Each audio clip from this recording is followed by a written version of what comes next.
Why? Why? How about because this is the most important thing to ever happen in the history of the world?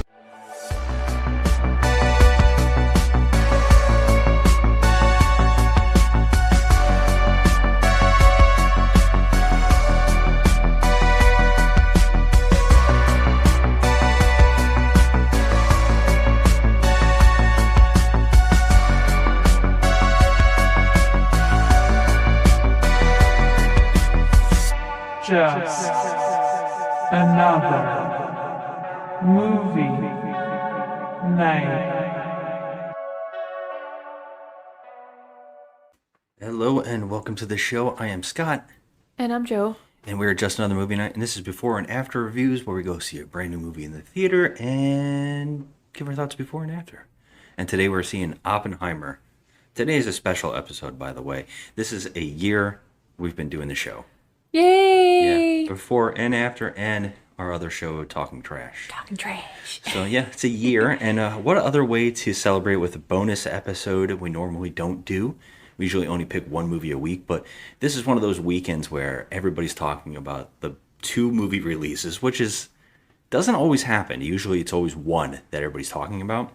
This week they got a weird event where people have called it Barbenheimer. I think it's Barbenheimer. Barbenheimer. Okay. Yeah, Like, okay. Whatever. Yeah, and we unfortunately, well, not unfortunately, I actually enjoyed the movie. We chose Barbie first, but we had something else going on front, and here we are on about. So yeah, this is Oppenheimer. I think this is going to be a 3-hour film. Christopher Nolan, all-star cast, an insane cast. Gotta make sure we pee before we go in. Don't drink copious amounts of water while we're there. Oh yeah. Because I'm not gonna want to get up during the movie. I never get up during the movie. I hate it. Yeah, I never do. But 3 hours is a long time, especially for us old fuckers. I think also because you kind of know it's 3 hours, and you're like, your mind starts playing with it. Although a lot of movies we see that are 3 hours, if they're good, you don't even know. You don't feel it, like Lord of the Rings. I think Mission Impossible was a very long film. And Yeah, I didn't feel it. 2:45. I didn't want it to end. Not even gonna lie. I felt like it should just keep going. But yeah, we saw Barbie already, and I enjoyed that. That's we have that episode out already, and I'm excited because if that was any indication of this weird phenomenon that is blown up on social media and the internet, of this two movie clashing thing, and such different types of movies, if that's any indication already, enjoying one of them, then the other one, I have even more high hopes for, especially since it's a Christopher Nolan film. Same. Well, not only do we really love Christopher Nolan, but the subject matter in this movie is way different than Barbie. Exactly. Yeah. So it's way different. Polar So opposites. I'm really excited to have one end of the spectrum Yeah. and then, the other end. Yeah. That's what kind of has me excited. Also, when you see these all-star casts and you see a great director tackling a biopic, that's huge subject matter, I kind of automatically get really, hopeful for the best case scenario. I will admit, I think you agree with me on this, is that in the trailer, Matt Damon has a forced line of dialogue that does not seem genuine in his acting. He seems a bit extra. I did Yeah. point it out during the trailer. I'm like, I've okay, well, noticed that it line too. delivery was a little bit almost cartoonish and It bad does- movie-esque. Well, I think that line could be it because it is important, and this is a huge thing that happened in our history. And You'll plug in the line here, I'm guessing. I don't know, yeah, hopefully if I can. But also, it doesn't feel genuine coming from him. It feels, I think, the actor could definitely make it sound like it's real, like bring it to the screen. But for some reason, this line is just not delivered, and I want to see how it's actually done in film, because when you cut these lines into a trailer, it usually knocks it down. And Yeah. so I'm thinking that while we're watching the movie, we won't even have that problem. But that's something we definitely both noticed.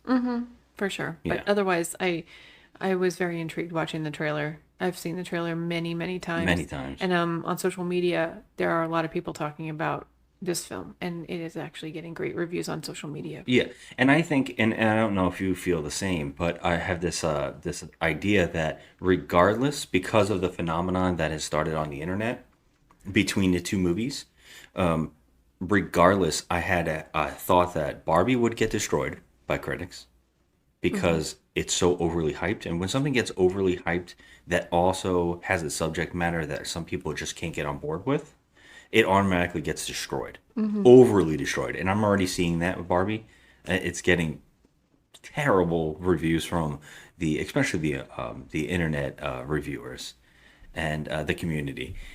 But I think that flip side happens now, is that Oppenheimer, because of that, will get huge reviews, regardless, even if it's like, lesser or something's wrong with it. People are going to give it overhype because the other one, the hype between these two and them being so polar opposite, and it's also Christopher Nolan, people love him and gush about his films regardless. And I'm wondering if that same thing is going to happen here. I'm very interested in seeing that, because especially since Barbie was the one that you knew was going to make the money. Oh, for sure. Yeah. And it sure is. And as of this recording, it is making more money than Oppenheimer, and that is angering people even more. And I think the reviews are going to get even higher. Yeah. So, Well, unfortunately, I feel like there's like you said, the movies are so polar opposite that I feel kind of strange. Like, I know that they were released at the same time, but like you cannot even. There's no comparison here. no, There's just none. no, it's So, just a joke about yeah, like two different things. yeah, and Barbie's gonna clashing. pull in all the money, and Yeah. it's And one would be seen as huge feminism movie, and the other one is the most male driven thing ever. Explosions versus Pink. right. You know what I mean? And I think that's where the clash came from, the meme started. Yeah. Because that is almost playing two sides of the field. You know what I mean? Like, I think there's a lot of ideas that men can't go see Barbie and men are only going to go see Oppenheimer. Do you know what I Right. mean? Yeah, and I of think that course. that is a thing, but I found that so fascinating that I was glad we watched Barbie first. Me too. And yeah, a lot of the men are on social media are just destroying Barbie. Yeah, zeros. Just like, destroying come on. it. It's just ridiculous. So ridiculous. Yeah, but whatever. I'm stoked to see this movie. I think it's going to be Yeah. very. The scope of it is going to be pretty epic. Yeah, technically, on that level of Nolan's filmmaking, Yeah. he does a lot of practical effects, and he has an incredible eye. So right there, in filmmaking standpoint, it's going to be something visually to just overwhelm you. So that is a plus. Yeah, I'm excited. So, all right, then let's Let's go see let's it. go see it. 3 hours later. And we're back. We just saw Oppenheimer and Christopher Nolan's 3-hour Oppenheimer. Let's start with positives. You want to go first? Or you want me? Yeah, go ahead. But don't mix into the negatives. Give me some positives. Give me some, baby. Give me something. Okay, so positives, brilliantly acted. Yeah. Brilliantly directed. Yeah, I was gonna say with acting, we'd just say Robert Downey Jr. Okay, Robert Downey Jr. was freaking phenomenal. He's really good in this. He was great in this. I know Cillian Murphy, he's front and center. He did a fantastic job. Also, He's surrounded by so many people, though, right? this cast is so. I mean, it's such an ensemble cast. There's not one person in this movie that you won't recognize from something else, if you don't know them by name like we do. But this cast was massive. Yeah. It was the Did you hear that? I'm sorry. go No, I ahead, was just finish. gonna say that the visuals on this too, there were some beautiful things that Nolan did here. Yeah. I'm sorry. I just wanted to say to your actors thing about how all the famous actors.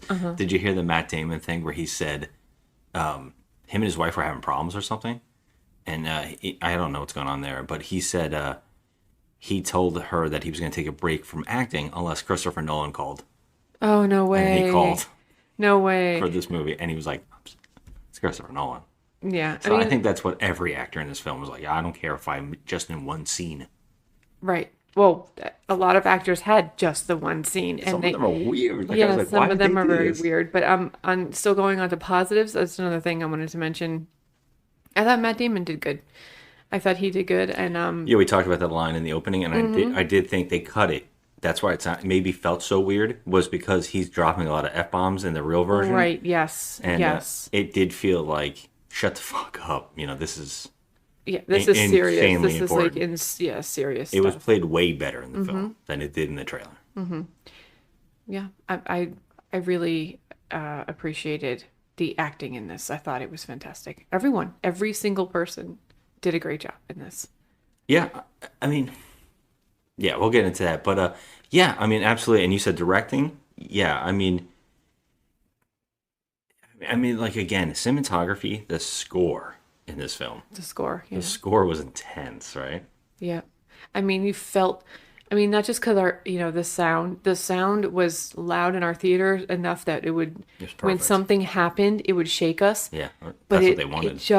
it kind of just went right through you. All Yeah. the music and everything. It was breathtaking. Yeah, I was going to say the score and the sound mixing and editing. Like, people don't really understand that, but here, every sound was purpose. Like, just had this incredible, like you said, jarring shock in the audience.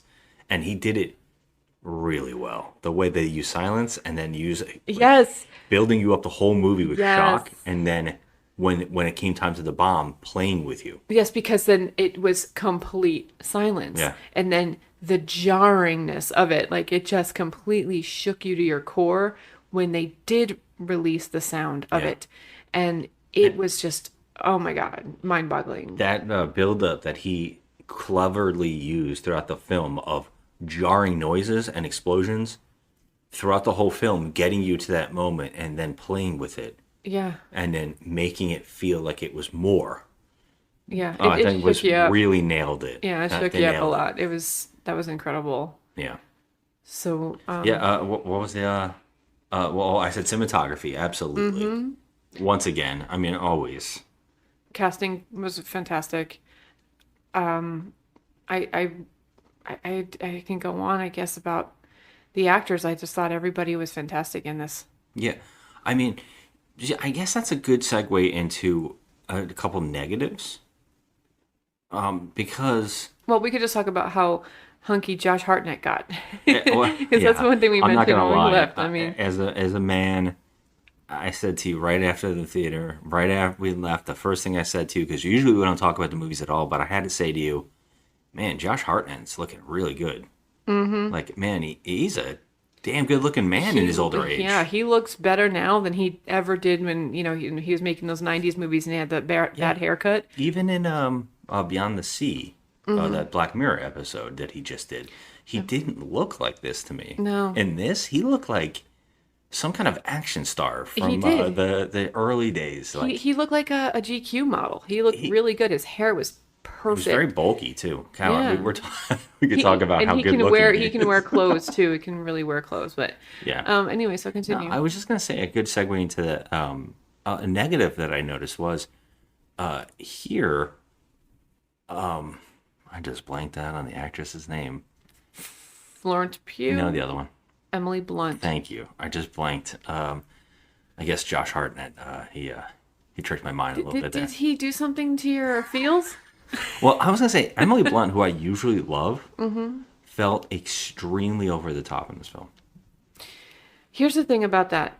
Yes, I do think she did a good job. She did an okay job. She was good. However, I do feel that her accent kept coming and going. Oh. Yeah, I guess that's true too. And I'm not talking about the British accent either. I'm talking about how she portrayed to have like she was portrayed as an American woman. Yeah. But she sometimes had some kind of like a thing going on with her accent. And I don't think the way that I wonder how much footage was filmed for this movie and deleted.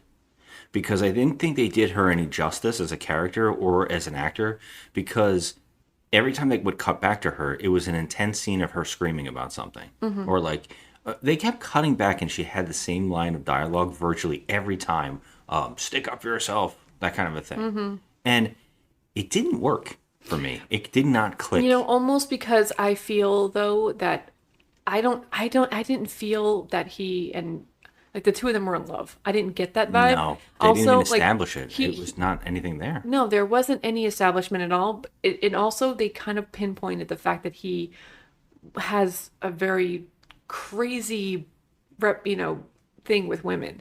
Like the women that he dates or he goes after, and he's also like a womanizer. He doesn't. They're not really very balanced. No, and honestly, it was one of those movies that showed women terribly in a weird way, where I feel like Florence Pugh and I keep blanking. I don't know why I keep blanking on Emily Blunt. Sorry, Emily Blunt and Florence Pugh both are portrayed as complete disasters of human beings. Yes, they both are. And that seems really one-sided to those characters and who they are. Well, here's and I the feel thing, we bad don't in history. know. I feel bad for history. Like that's a shame. Yeah. Because this movie is like, and what's really funny is the way that they keep saying that he's a womanizer, because there's a third woman they just randomly say, oh, that was a thing too. Yeah. They scooch that right under the carpet, and I was like, that's kind of a cop out. I mean, I'd like to do some reading on these women Yeah. and see what was really true and what was not, because the character of his wife in the movie, Emily Blunt's character, she seemed to not at all want to be like a mother or a wife or anything. Would like to know the real story of that, if that's true. Yeah, absolutely. And also, in the end, she's played all of a sudden jarringly out of nowhere in a way that it doesn't really work, because her character was never really established at all. She's just shown. At the end, they suddenly just make her into a badass. Yeah. And it does not work because the character was never even built up. And I feel like that's the thing for a lot of characters in this movie. There is, and I guess that is probably my biggest negative for this film, is that Nolan isn't primarily done action. And him trying to do drama, you can feel the action director on top of it, because this movie never stops. There is hardly a moment of breathing. There is hardly a moment to take in what some of the things are happening. The music is intense, over some dialogue sometimes. Right in the opening 15 minutes, this movie just does not let up. It's just explosions, sound effects, faces. It's going intensely out of control in an almost way that feels almost like an action film. Yeah.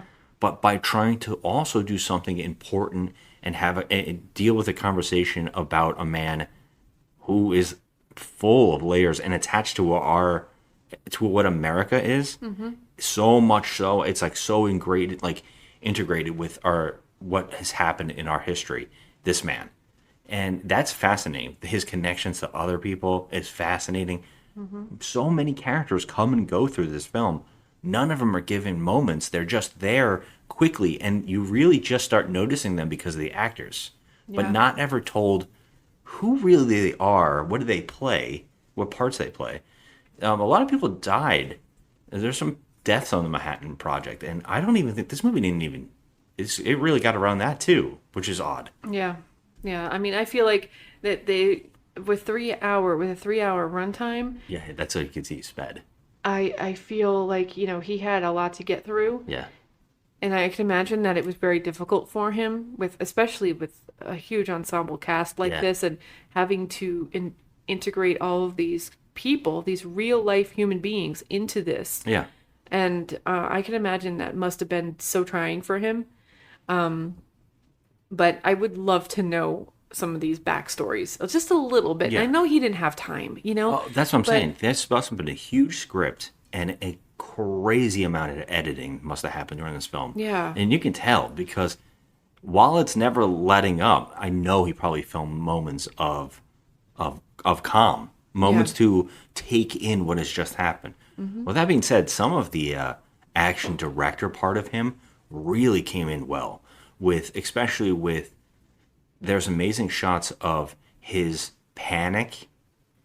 And That was one of my favorite things. yeah, the use of like vibrating things around him, the light, the flash of light, the things like that. Some of that stuff was really, really well done. Yeah, when he had his when Oppenheimer had his like panic attacks and he couldn't control, like his emotions were just running wild, Nolan would put crazy things in the background, like shaking, violent shaking backgrounds, And use that sound and too. use That amazing sound that editing. sound that's just like it's piercing into your soul, and you can feel the emotion that the character is going through. And I thought that was really awesome. I love that. Yeah. It's one of my favorite things. I would say those scenes, some of those scenes also have another great acting performance in them. That's Jason Clarke has a couple moments where I was like, damn, Jason Clarke is kicking ass in this moment Jason too. Clarke, he's pissed. There's so many good performances that came and went throughout this film, which was shocking.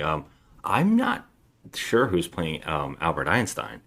I know the actor, but some of these actors looked unrecognizable. Like we kept seeing people who were like, "Is that what's his face?" Like, I mean, couldn't believe it that it was the guy from 10 Things I Hate About You. yeah. I just couldn't believe David Krumholtz. Like, he just looks so different. Yeah, he's gotten a little heavier. Yeah, in and his, you'll notice him. Like, you'll notice he still has the same face, but like he's in 10 Things I Hate About You. He's the friend of Cameron who says, I have a dick on my face, don't I? It's like he says he looked like such a skinny guy, you know, it was only 14 years ago. You know, it wasn't that long ago that Can't Hardly Wait, 10 Things I Hate About You came out. And so he's like just completely transformed himself for this movie. It's crazy. So But, you know what's funny, and I also thought about this during the movie, was every time there's one of these movies about a famous person and it's done by a big director, I noticed that their cast overloads. And I kept thinking about Oliver Stone's JFK or Nixon or who's another director that also did that with just like billions of cameos for his movie. That's how this movie was. I could not stop going, holy shit, what is that person doing there? Well, that person's in the scene. Yeah. You know, I kept doing like it. Rami Malek. Like, Yeah, that was I'm weird. like, And what? But then it came back of why, and I was like, he's got to have a moment. yeah, here. because he's an Oscar winner. Yes. So to throw him in as a cameo, I'm Yeah. like, no. You're not going to do that. I laughed at all of a sudden in one scene. What was it? I said, Raymar Yeah, came James James Remar. Remar just shows up. I just kept being shocked, and every time they had a room full of famous people, like having conversations in this intense Nolan directing, I was completely absorbed in the film. Yeah. There was one moment where it's circling around a table with flowers in the middle, and they have to keep moving the flowers, and everybody's like moving them, and it's just so many people getting a line in here and there. And you're just like, holy shit, this room, this room is incredible of actors. Yeah. I there was so many things to be impressed about here, so many things to enjoy and like. And while I feel that the movie is definitely playing it loose, and I think that he does this really brilliant thing where he uses the loss of color. He goes into black and white for scenes that are not necessarily how it really happened. And I think it's because those are most of the scenes how we know. But I could be wrong with that. A lot of those scenes have to do with Robert Downey Jr.'s storytelling. Yeah. And that's really, really interesting. And I thought that was a really unique thing, especially since the movie's talking about, he keeps telling a story about the stars going out and sucking in color and light. You know, and then those black and white scenes come in and it feels almost like that, you know. And I thought that was a really, really smart and clever way to film certain scenes. Although it's hard to tell what in history he was playing loose with. You know, a lot of these things feel like, okay, there's no way that happened that way. Yeah. You know? I feel like, well, he had to take some kind of like, Of course, when you make a biography, yeah, you have to he had to shove take- it all together. yeah, he probably took some liberties like with certain things too, because I mean, it was a very long time ago, and those, you know, nobody really can validate those conversations True, and things true. like that, you know, because everyone's gone.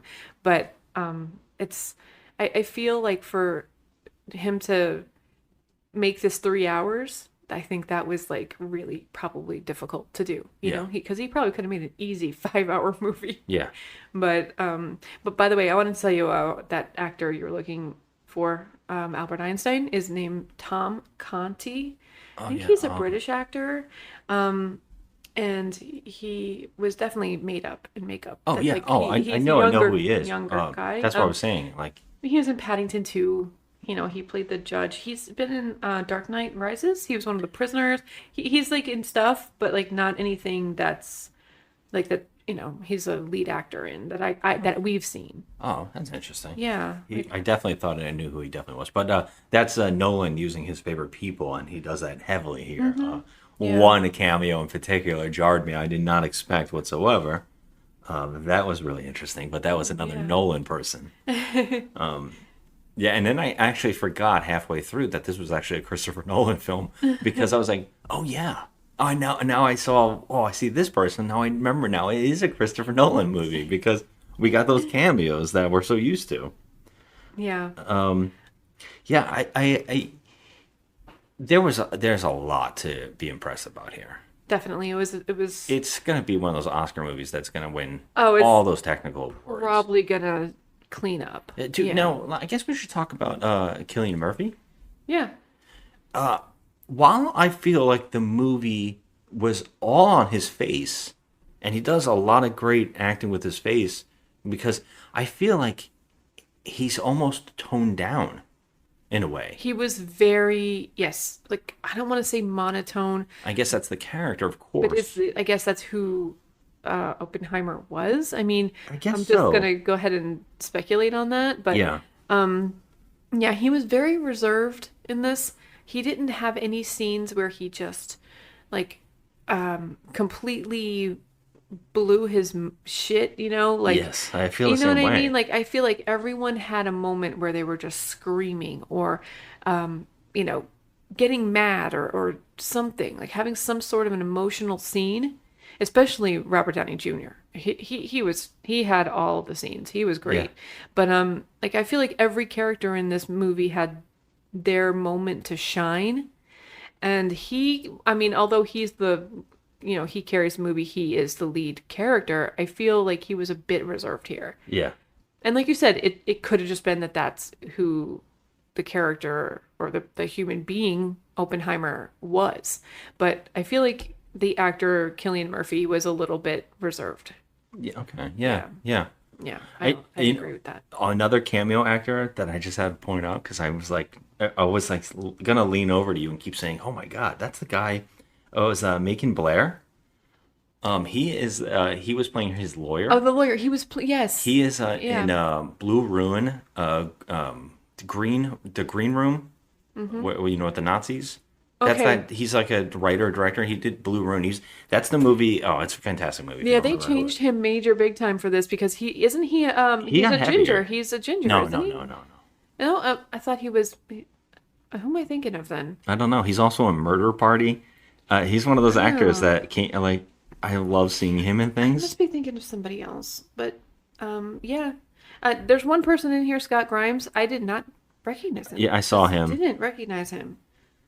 Yeah, it's a funny thing when you're talking about those like almost those actor games. It literally shocked me every time someone showed up. I was like, oh shit, I didn't know they were in this movie. Yeah. Well, the guy who played Solo, right? Yes. He was the He had the lot movie assistant to in- Downey Jr., right? Yes. Okay. And the other one was Scott Grimes. That's right. Yeah, he got. Because I kept seeing him and I was like, That's right. Is that Scott Grimes? I wasn't sure. Yeah. Couldn't even So tell. that actor's name is Alden and Aaron Reich. I don't even Aaron blame you Reich. for- Alden Aaron Reich, and he was great in this movie too. Yeah. I mean, it's a really, I would say in the funniest way. I never expected this to ever be, and I thought he was just gonna be a cameo. I honestly saw this as the Robert Downey Jr. show. Like every time they got to him, I was fascinated. Yeah. That's the Garrison guy. That's the attorney. I'm showing Scott a picture of this actor. Yeah, He Macon is a Blair. ginger, Macon Blair. I don't remember him being a ginger. He's a ginger. He might have brown hair. Nope, that's red. So, anyways, doesn't matter. I thought you would know what I was talking about when I said Blue Ruin. Yes, I do recall that. Like cult movie fans will know exactly what Yes. Green Room is. The Green Room, yeah. You know what Green Room is? Yes. That's the one with Patrick. Stewart. Stewart is a Nazi. He's a Nazi, yes. And, He played the that's bartender. Anton Yelchin in that. So, anyways, Yeah. yeah, I really saw this as the Robert Downey Jr. show because I just thought that he was ruling the scenes he was in, and I thought everything else was almost overdoing every other actor. You know, Yeah. like Florence Pugh shows up and she is doing her sexual character that she kind of does in Don't Worry, Darling, and she just you're not looking anywhere else. I mean, you can't help because they have so many sex scenes with her all of a sudden Oh, out of she's nowhere, completely naked. which is wild. Like, and I'm like, you can't pay attention to anything now. No, I mean, I can't help it. I was like, well, they're trying to have a conversation while they're sitting there completely butt naked. In one And scene is very artly done, and was I was like- like, holy shit, wow, yeah. I was like, wow, pews. pews. Like, that's a lot of pews. That sounds really good. Yeah, well, so Oh, wait, I can just make mention of one thing, and Sure. it's probably a spoiler, but it's a cameo. I hinted at something, but is that the one you're going to go for? I think I said the big one that's a Nolan one. Truman? Yeah. Yes. Okay. I already kind of hinted around Yeah. that somebody from Christopher Nolan's Yeah. movie showed up. That a shock. I was like, holy shit, of course, Chameleon. and But yeah. and he's actually has one of the better moments too. It was like a Yes. really good moment. Yeah, it was great. So yeah, there's a lot of great actors in this movie. This movie was one big ensemble. Like, oh my god, that person. Oh my god, Yeah, god. and it doesn't even matter because the technical stuff is what makes this movie really stand out. The Yeah. plot, to me, the story and the script move so quick that it's so hard to process it and really get some of the things that are happening. And some of those moments definitely needed a breath. Just give me a breath of air, and then I'll sit back and kind of take in what I'm learning here. Yeah. But since it moves so quick, it's kind of hard to really absorb all that. I do think that on every other standpoint of movie making, it's pretty excellent on those senses. But so yeah, that being said, what are you giving this as a review, like a score? I think this movie was really good. I'm gonna give it a 9. I Okay. thought it was really good. And here I am going an 8. Okay, well, I had a feeling you were gonna say that. I'm almost at a 9, but I do feel that when it's the story that feels so run through while also trying to manage so many characters and so many plot lines. I mean, this really becomes. He actually shoots a court drama. Basically, the movie becomes a court drama, and when he films this, he films it in a way where it's an action movie. And while it was so intense that you couldn't look away, and it really was absorbing, for some reason, I think that a lot of the information we're being dumped through is so much and so heavy Yeah. that it's hard to process 100%. It is it's hard to process, yeah, but I mean, like I said, like I think that he just had such a big job to do. I think he did it the best way that he could. I thought he did a great job. I love the directing. I thought that he did a great job, and I thought the actors were great. So Yeah, I agree. And on that sense, I do want to go higher. But I feel like it just gets back down because of how much is happening, how quickly it is. yeah, I mean, don't know. if that's like that and the Emily Blunt thing. Those are like the two major things that you're like, let's face facts. The story itself is the thing that's the most important because Yeah. that's the thing we're watching, Right. we're learning about. And I feel like I have a hard time remembering half the characters' names. Like, a lot of the time they didn't say their names. I'm not gonna lie to they you. say their names in a way where it's passing and it's also with music playing and it's hard to know. Some of the things that come back, you would have to be like really already like filled with information about this history already to know half of it. I kind of wanted to learn a little bit.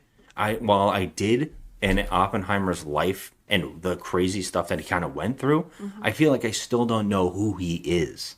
Right. Like, Now you have to definitely do some yeah, reading. you kind of just are thrown into his midlife, like while he's about to become. At one point, he's just like, he's with a girl, he's married, and he's at the Manhattan Project. It's just like real quick, and it's also played out of order in a lot of scenes, and it's hard to know exactly when certain things occurred in certain moments, especially this Alfred Albert Einstein Oppenheimer moment at a pond that is very in the core of the movie, that it's actually bookended and it's in the, it's completely bookended by that, and that's important.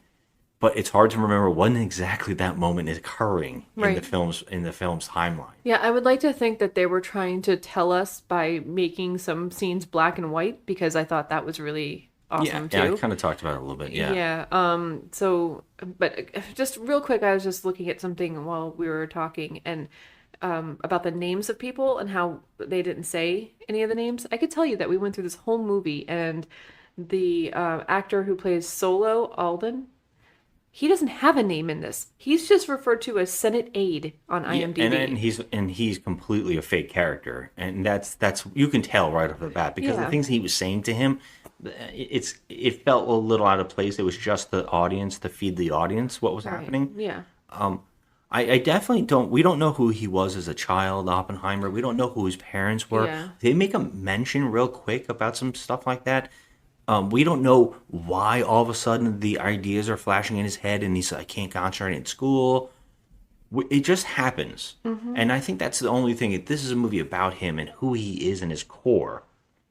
I even feel like the his regrets just come out of nowhere Yeah. instantly in the movie, because they need to happen now. Right. I just don't think that he had a lot of time to plan all of these things out. Like, I okay, agree, like but I mean, space when everything in, you know? Yeah. Like trying to space in his personal life and, his teachings, and then, going on to the Manhattan Project and stuff.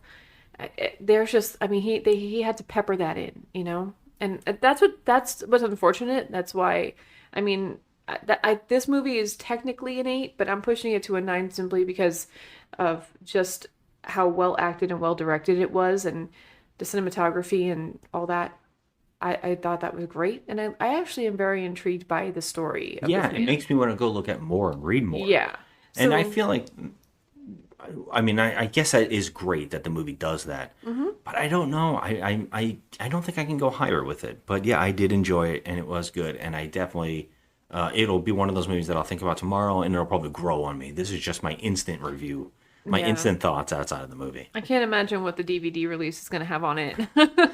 There's got to be so much footage not used. I mean, so yeah. much stuff you had to cut out. But all right, let's get out of here. Thanks for listening, everybody. Have a good one.